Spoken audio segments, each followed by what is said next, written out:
com o dedo, hein, ó.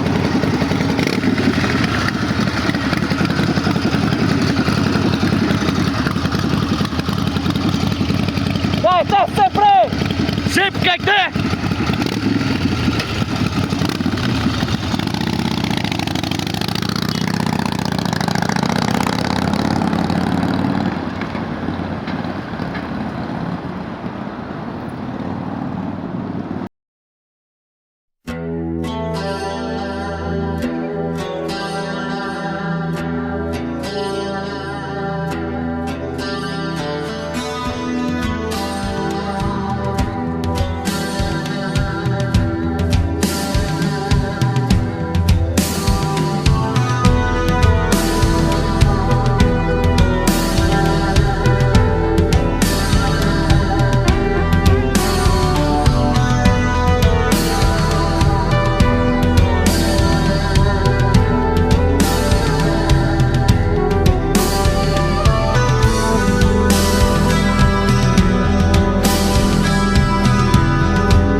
Bem, pessoal, bom dia.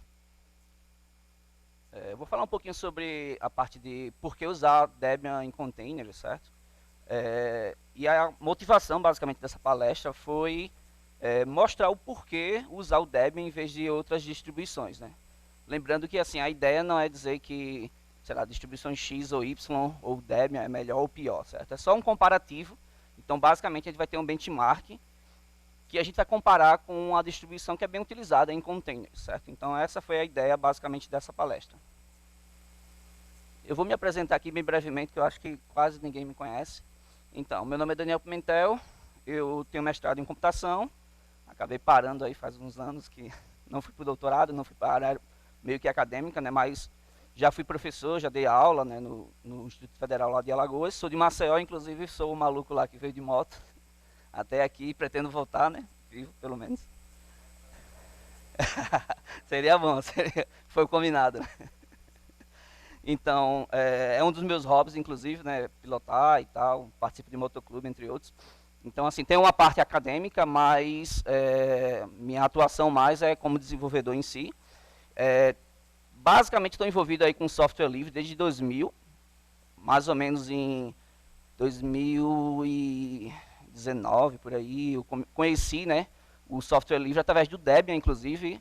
Eu fazia um curso técnico lá no Instituto Federal de Alagoas. Tinha um cara chamado Michel que usava o Debian, no tempo que era bem assim complicado até de instalar, né? Então, assim, eu tive esse primeiro contato e comecei a utilizar, né, a procurar saber o que é, tinha pouca documentação e tal. E, inclusive, meu primeiro computador foi com Debian, eu tive que comprar ali, né, com recursos de estágio e tudo mais. Mas, assim, desde 2000 eu estou contribuindo com alguns projetos de software livre, entre ele Geeks, Debian e outros projetos também. Eu vou mostrar aqui algumas coisas que eu já fiz, para quem não me conhece nem nada, certo? Além disso, deixa eu mostrar logo, para facilitar. Pronto. Tem um blog, certo, que eu geralmente coloco minhas palestras, coloco também algumas coisas de viagem, né? Então, como eu falei, sempre faço umas viagens malucas aí de moto. Essa foi para Atacama, Ushuaia, entre outros. Além disso, é um blog para mim mesmo, né? Então, basicamente, eu coloco, assim, por exemplo, configurações que eu utilizo, alguma dica que, de repente, eu descobri e tento colocar em um blog que eu consiga acessar de forma muito mais fácil, né? Além disso, contribuí com vários projetos, como eu falei, com tradução, por exemplo. Ops. Deixa eu aumentar aqui.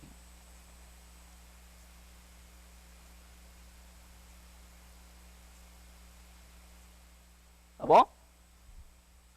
Pronto, então basicamente aqui tem as configurações, por exemplo, que eu uso no meu editor, que é o Nelvin, com vários plugins e tal. Então eu coloco justamente aqui para facilitar quando eu preciso, de repente, tirar uma dúvida, alguma coisa do tipo, ou, sei lá, estou fazendo uma nova instalação, quero pegar só a configuração pronta. Isso também está no Git, né? Então já facilita. Não sei se dá para ver aqui, mas, por exemplo, já fiz tradução, por exemplo, para o GNU, tem aqui uma revisão, na verdade, que eu fiz. Tem algumas traduções também para outros softwares que eu comecei a contribuir. Para o Geeks, deixa eu ver se eu consigo aumentar. Para o Geeks, por exemplo, não sei se vocês conhecem, mas é um sistema, um gerenciador de pacote bem semelhante ao PT, porém ele tem ele é meio que transacional, então você tem rollback, você tem versionamento de pacotes, tem containers, inclusive. Eu contribuí empacotando, inclusive, para o Geeks, né? Isso aqui foi em 2015, enfim, tem alguns pacotes que eu queria para lá e participei um pouco do projeto. Mantenho esse pacote no Debian, porém não sou mantenedor, sou só um colaborador Debian até então. Esse, inclusive, foi no curso lá do Heriberto, né? Então, comecei a também participar de vários eventos. Então, desde aqui, por exemplo, a FliSol Maceió 2011, eu já tinha dado uma palestra aqui sobre uma distro, inclusive, chamada Funtoo, que eu utilizava, que é uma variante do Gentoo. Enfim, então, Debian Day, por exemplo, a gente sempre está organizando lá em Maceió. Tem um hackerspace chamado Oshi Hacker Club, que sempre está apoiando e fazendo os eventos, né? FliSol, Software Freedom Day, Hardware Freedom Day e outros eventos também de software livre, basicamente. Python Day, já fizemos vários eventos também. E além disso também a gente ficou de organizar, estava organizando na verdade, né? Aí o Paulo, o Daniel também, deu uma grande ajuda aí à comunidade Debian em si, que era a Mini DebConf em Maceió, né? Isso em 2020, infelizmente entrou pandemia, né? Tava com tudo certo, grade, tudo patrocínio e tal, só que entrou pandemia e acabou não tendo o evento. Então a gente está aí estudando, né, uma possível versão lá no Nordeste. Acho que vai ser a primeira Mini DebConf, né? Se for para lá para Maceió, Natal, quem sabe, enfim. Então, basicamente, isso é um pouquinho da minha vida de contribuições com software livre, né, que eu venho fazendo. Além de, por exemplo, quando eu dava aula, eu usava software livre, né, para tanto dava aula basicamente de programação, engenharia de software e tal. E comecei a trabalhar mais como back-end, né, e me aventurei um pouco em DevOps, entre outros. Como eu falei, sou biker, né, então sou motociclista. A palestra está em inglês, mas vai ser toda em português, né, então só os slides mesmo. Sou músico nas horas vagas, né, tive umas bandas de heavy metal aí. E, claro, né, geek. Então esse é um pouquinho, certo, sobre mim, para quem não me conhece.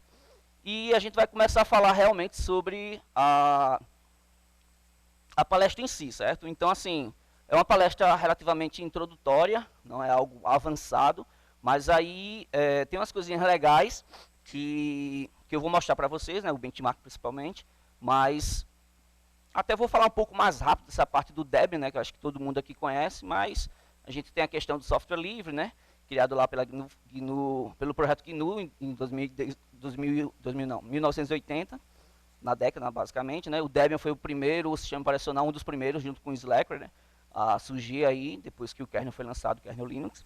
E desde então tem o contrato social, que a própria open source iniciativa se derivou, né, para poder ser criado. Estabilidade, segurança. O Debian tem um suporte de hardware entre as distribuições que eu já cataloguei. É o que mais dá suporte oficialmente, né, tem mais de 10 tipos de hardware. E, inclusive, também a distribuição que tem maior pacote, né, mais de 60 mil. Claro, tem muito pacote que está obsoleto, precisa ser atualizado, mas tem o pessoal que está trabalhando na parte do empacotamento e, claro, a comunidade, que eu acho que é um dos grandes focos aí, dos grandes sucessos do Debian em si, como o maior projeto de software livre, né, do mundo, porque, além disso, suporta 3 tipos de kernel, né, oficialmente, né, o Linux, o Herd e o KFreeBSD, que é o kernel do FreeBSD. Então, falando só um pouquinho sobre virtualização e container em si, tá, eu estou falando muito rápido, então se vocês tiverem dúvida, é só levantar a mão, eu vou tentar responder. Apesar que na palestra anterior, né, já foi dada uma introdução sobre virtualização e containers também, mas só reforçando aqui, né, virtualização em si, né, como a gente conhece, né, com hypervisor e tudo mais, ainda é usado hoje em dia, talvez possa ser usado, depende muito do nicho, né, em alguns casos é interessante, em outros não, porém você tem vários problemas, por exemplo, sei lá, se você precisar reiniciar uma máquina virtual, você tem toda aquela parte do bootloader e tudo mais, apesar que você tem snapshot, né, e algumas tecnologias para você conseguir mitigar isso, mas você tem todo o problema, por exemplo, de instalar todo um sistema operacional, né, kernel, userland, entre outros, e o container, que é essa parte do lado direito, você tem basicamente economia de recursos, principalmente, né, além de performance, né, porque você basicamente vai compartilhar o kernel e vai criar processos ali isolados somente com o que você realmente necessita, né? Então, por exemplo, aqui na parte de container você não tem um sistema hospedeiro, né? Basicamente sistema operacional, você só tem a aplicação e os binários, as bibliotecas, entre outros, da aplicação com o container engine ali que vai basicamente fazer essa ponte com o sistema operacional principal, que vai compartilhar o kernel. Então você tem economia de recurso, memória, enfim. Então tem várias vantagens aqui da questão de containers, além de que foi criado várias tecnologias em cima disso, por exemplo, o Kubernetes foi criado pelo Google, é um dos motivos, inclusive, porque o Google não cai, entre aspas, né? Claro que ele está geo distribuído aí pelo mundo, mas você, por exemplo, tem parte que, basicamente, se você distribuir, se você derrubar um container, no caso aí, né, seria a clusterização de containers, né, com Kubernetes, e você teria, tipo, matou um pod, você sobe outros pods ali, né? E você sempre tem a aplicação uptime, vamos dizer assim. Então você tem várias vantagens, né? Claro, virtualização também ainda é usual em alguns pontos, mas enfim. Então, essa é basicamente a diferença principal, né? Falando em grosso modo sobre a parte de containers. E aí a gente vai falar um pouquinho sobre a questão do chroot, né? Alguns tipos de containers, entre aspas, certo? Do LXC, que é o Linux Container, que inclusive tem outros projetos bem legais, né? O LXD, se eu não me engano, que faz essa parte de gerência que o Docker faz de containers. E, claro, falar sobre Docker, né? Que eu acho que é o principal que a galera mais utiliza até então. Então, por exemplo, o chroot, por exemplo, quando eu aprendi um pouco sobre parte de empacotamento, a gente utilizou lá com o curso do Heriberto, acho que a maioria de vocês que já empacotaram alguma vez, usa o chroot ali, né, inicialmente e tal. Em alguns projetos, em alguns casos, é interessante você utilizar. É um tipo de jaula, né? Na verdade, foi criado pelo projeto FreeBSD com o Jail, né? O Jail foi a primeira ideia de jaula ali, de realmente você ter um isolamento, né? De uma aplicação completa. E o chroot meio que faz isso. Então aqui, por exemplo, no Debian, né? Você instalando o Bootstrap, que justamente vai, entre aspas, né? Criar todo o ambiente Debian ali em um diretório, por exemplo, e você consegue alterar o seu root principal, né, do sistema para esse diretório que tem todo, vamos dizer assim, o file system e tudo que é necessário, né, binários entre outros, do sistema. Então o chroot ele meio que começou com essa ideia de virtualização, né, junto com o Jail, do FreeBSD. Porém, eu acho que assim, o que, claro, é usual ainda, né, o chroot, tem o seu uso em alguns aspectos, mas eu acho que o que faltou, talvez, né, minha opinião, no chroot, foi um ecossistema como o Docker fez, né, com o Docker Hub, por exemplo, que eu vou falar um pouco mais à frente. E claro, talvez não fosse a proposta, mas o chroot eu acho que foi uma das primeiras ideias ali de isolamento. Existem algumas ferramentas, né, que isolam aplicações em si que não são containers, por exemplo, o antigo VirtualEnv, né, que é o PyVenv do Python, o próprio NVM, entre outros, né, do Node. Ele faz ele meio que isola, né, a aplicação em si, mas focado no binário, né, por exemplo, do Python, do Node e coisa do tipo. Não é realmente um container, ele não usa recursos do kernel compartilhado, né? Então não tem realmente essa ideia. E tem a questão do LXC, né? Então o LXC, ele sim realmente é um container, porém eu acho que o que realmente faltou nele, né? Apesar que foi criado agora o LXD, que meio que tem essa orquestração, né, dos containers e tal, mas o LXC eu acho que quando foi criado meio que não teve muito esse aspecto do ecossistema, né, das aplicações para facilitar. Então, por exemplo, eu já criei aqui, deixa eu só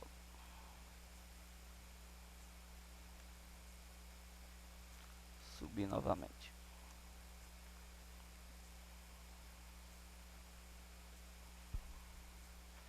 Eu já tenho um container criado com LXT, então, por exemplo, se eu startar, eu já criei, no caso, já buildei. Ops. Pronto. Então, se eu fizer justamente aqui, eu já tinha criado, né, justamente para não ter problema de internet, coisa do tipo. Então, se eu startar um container, por exemplo, com LXC, claro que eu não vou me aprofundar em nada aqui, mas, por exemplo, ele está rodando aqui com um Debian, certo? Utilizando IP, eu não sei exatamente como é a estrutura do LXC, se ele usa cgroups igual o Docker, mas ele cria toda a parte de rede virtual, né, usa IP tables, inclusive, para definir as regras e tudo mais, bem semelhante ao que o Docker faz. Porém, o LXC, na minha opinião, ele não criou esse ecossistema. Claro, com o LXD começou a ter essa ideia, né, o pessoal da Linux Foundation está desenvolvendo, né, várias tecnologias em cima do LXC. E eu acho que o que faltou para o LXC foi isso. Talvez no futuro seja uma tecnologia aí bem emergente, né, aí para também fazer uma parceria até com Docker ou não, né, ou criar outros projetos, né. Eu acho que tiver diversidade é legal, né, escolha para que você consiga criar projetos, enfim, desenvolver tecnologias e tudo mais. Então você tem toda a parte de criação de container, né, de parar containers, recriar e tudo mais, com o LXC, né. Eu não vou falar sobre LXD aqui, certo? Porque a ideia é focar um pouquinho no Docker em si. Se vocês tiverem dúvida, pergunta, é só interromper aí, levantar a mão e tudo certo. Senão no final a gente fala, acho que vai sobrar um tempinho legal. Sobre a questão do Docker, né? Então o Docker ele tem tanto uma parte open source como também uma parte empresarial, né? Docker Inc. Então tem toda essa questão aí, como ele foi criado, e eu acho que assim o que o Docker realmente conseguiu fazer que outros projetos de containers não fez foi o ecossistema realmente, de você ter facilidade de criar imagens, de você conseguir compartilhar, de você conseguir, enfim, a ideia do registry é muito interessante, né? Que é esse repositório de imagens, entre aspas. Então, o Docker ele trouxe essa parte de modularidade, né, de camadas. Então, para quem nunca usou o Docker, né, basicamente pensa numa cebola que você tem várias camadas, você vai construindo ali até chegar no que você realmente quer, né? Por exemplo, você precisa compilar algo, você não precisa ter o GCC necessariamente. Você pode criar uma imagem intermediária, fazer a compilação com GCC, depois você já tem aquilo compilado e aí você vai até chegar num produto final com um mínimo com o máximo de isolamento e com o mínimo de dependências.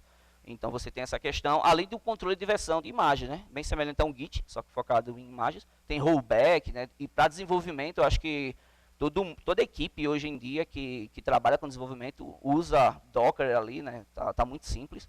Nem que seja com o Docker Compose ali para fazer a orquestração mínima ali de containers em desenvolvimento. E o Docker ele trouxe todos esses aspectos, né? Que outras tecnologias de container não tinham trazido, né? Na minha opinião.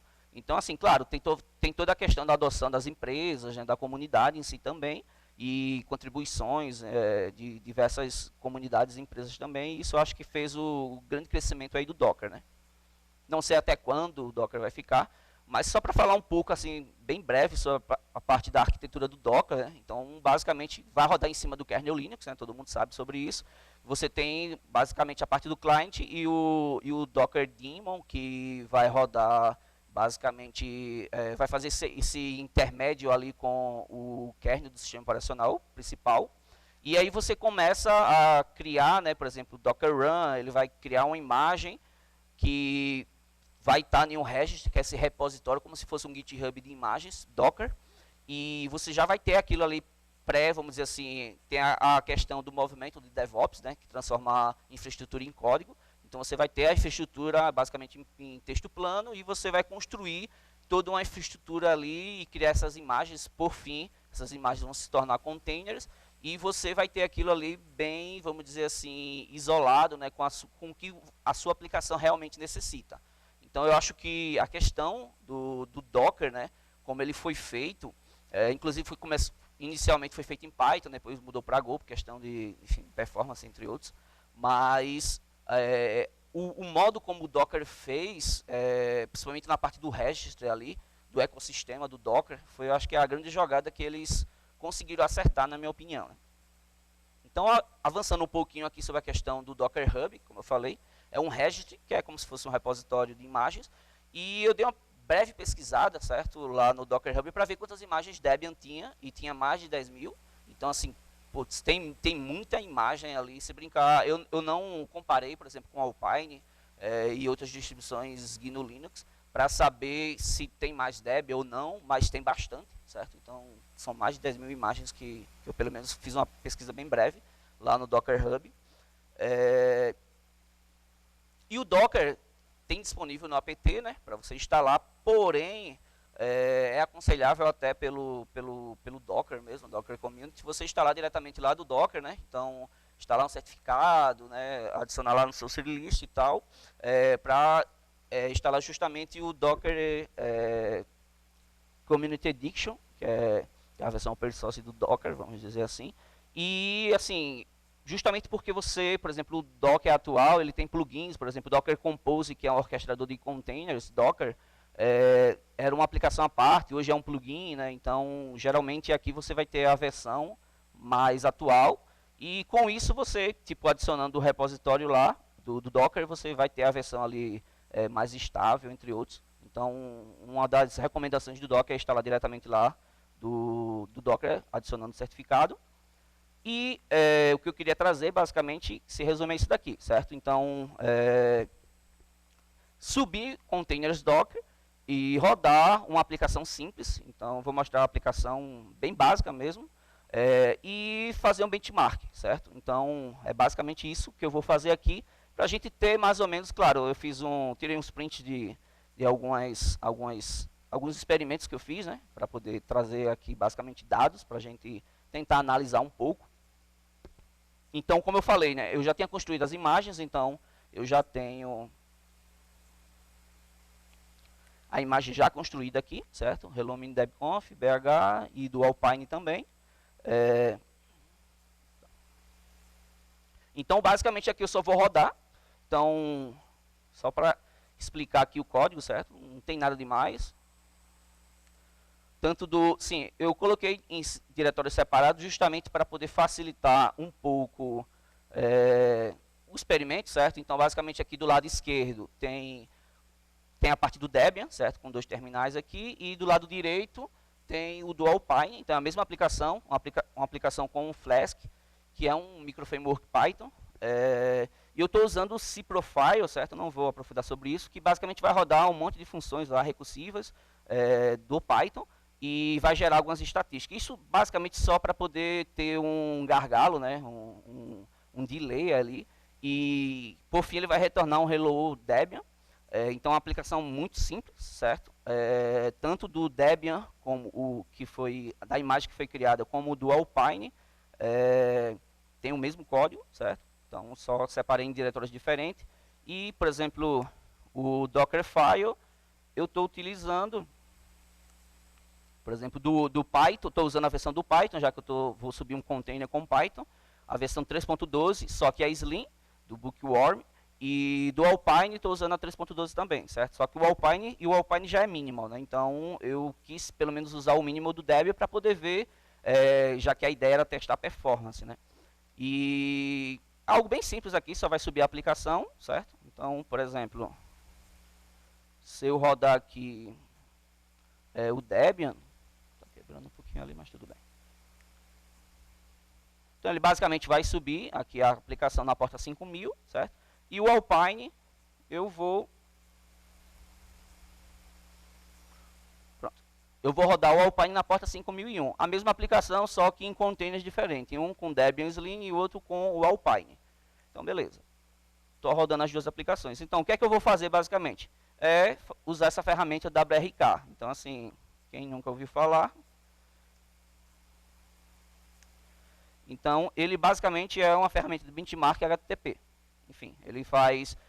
você consegue adicionar cores, você consegue adicionar conexões e tudo mais. E aí eu comecei a brincar, certo? Então, comecei a testar, mudar alguns parâmetros para poder ver se realmente, assim, vale a pena usar um Alpine no lugar do Debian, ou é melhor usar um Debian, por exemplo. Então, deixa eu só rodar aqui, deixar mais ou menos preparado. Vou começar com um pouquinho. Pronto, aqui eu estou colocando 4 core, certo? Esse "-t". O "-c" é de connection, então eu vou botar bem pouco, 800 conexões. E vou colocar um tempo aqui para a gente também não ficar até a hora do almoço. 30 segundos, certo? E ele vai rodar, no caso aqui, deixa eu diminuir um pouquinho porque eu acho que está quebrando. Dá para enxergar? Dá, né? Vou rodar, por exemplo, esse aqui na porta 5000, que é o Debian, certo? E esse daqui eu vou rodar na porta 5001, que é o Alpine. Então, já vou deixar os dois aqui preparado. Pronto, 800, 5001. Então, o Debian está rodando na porta 5000 do meu host, via container, né? Do Python Slim. E o Alpine está na porta 5001, certo? Ambas estão ouvindo dentro do container na porta 5000, né? Só eu fiz um mapeamento aqui na porta para não conflitar com a outra, certo?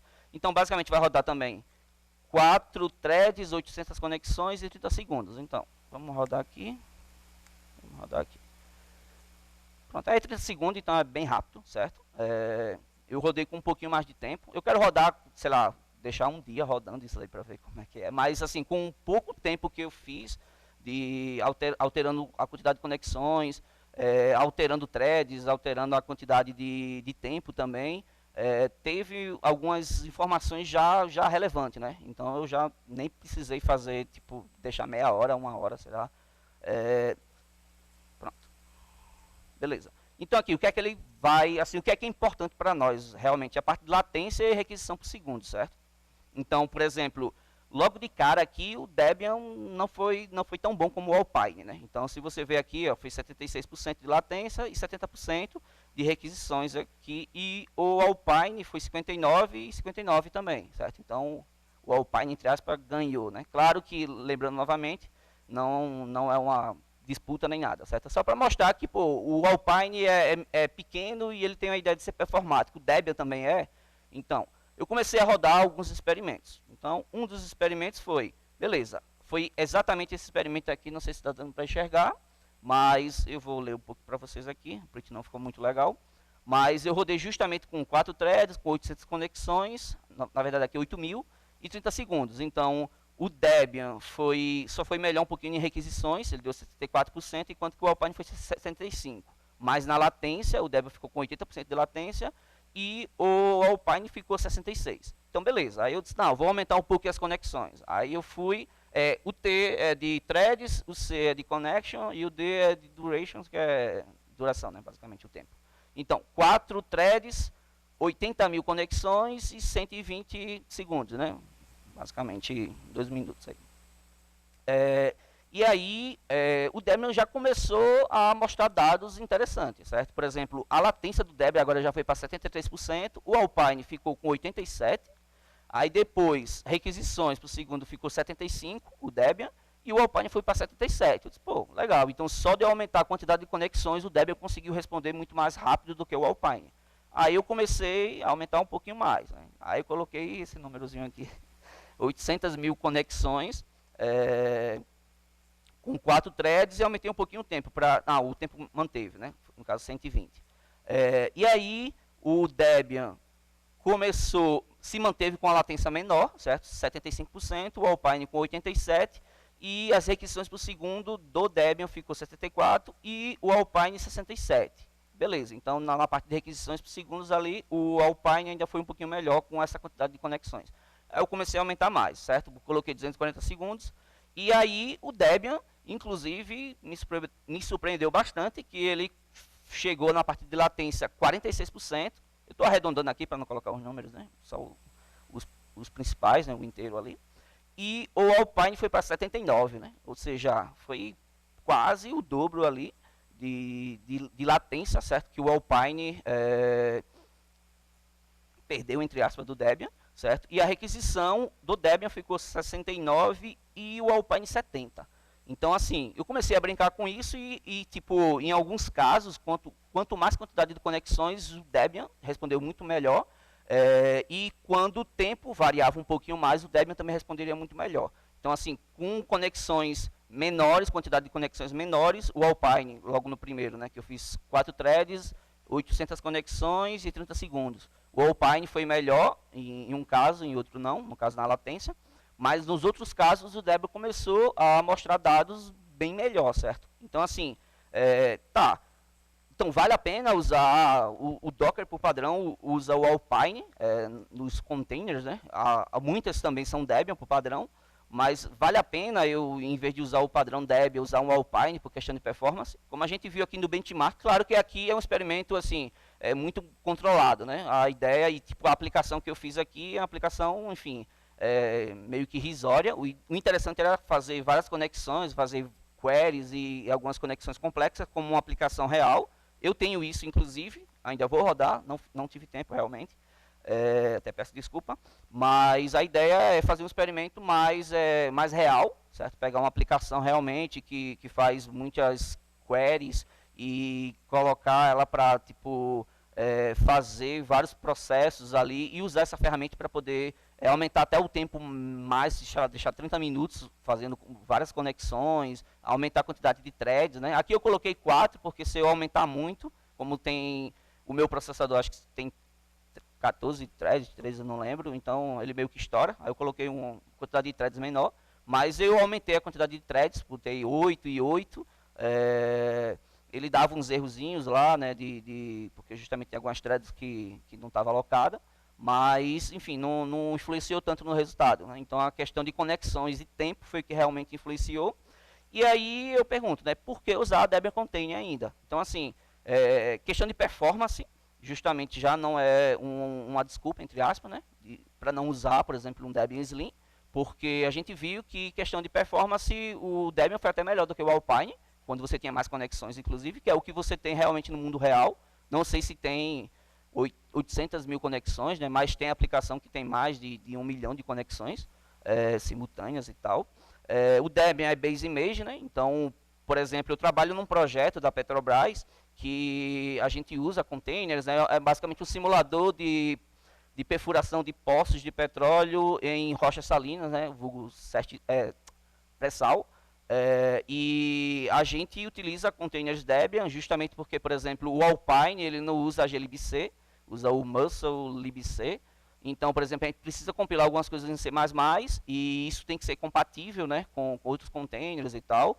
E com o Alpine isso já não rolaria, certo? Então, questão de compatibilidade, o Debian é muito melhor, já que usa a glibc. O Debian é muito mais estável, certo? É mínimo também, assim como o Alpine. A questão de performance a gente já viu que isso daí, o Debian até foi melhor com maior quantidade de conexões.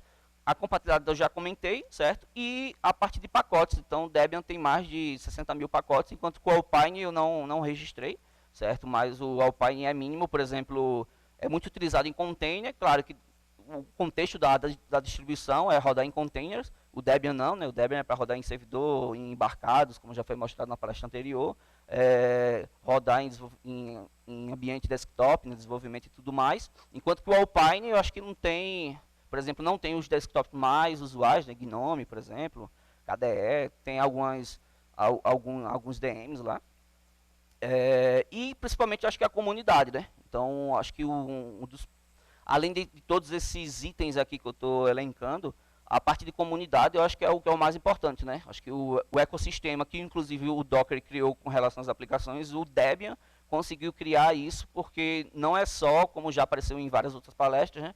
Não é só empacotar, não é só parte técnica, né? Tem toda uma questão muito mais além disso. Então acho que a comunidade, a diversidade da comunidade em si é o que torna assim uma das ótimas escolhas o Debian para a parte de container, além de todos esses itens que eu estou mostrando aqui, certo? Então, basicamente, a palestra até foi um pouco mais curta do que eu esperava, mas a ideia justamente era mostrar isso, certo? Que o Debian, ele pode ser mínimo, ele é performático, ele é uma ótima escolha em comparação com outros containers, com outras distribuições, na verdade, GNU Linux rodando em containers. E era basicamente isso que eu queria mostrar para vocês, certo? Valeu, pessoal. Obrigado aí e boa DebConf.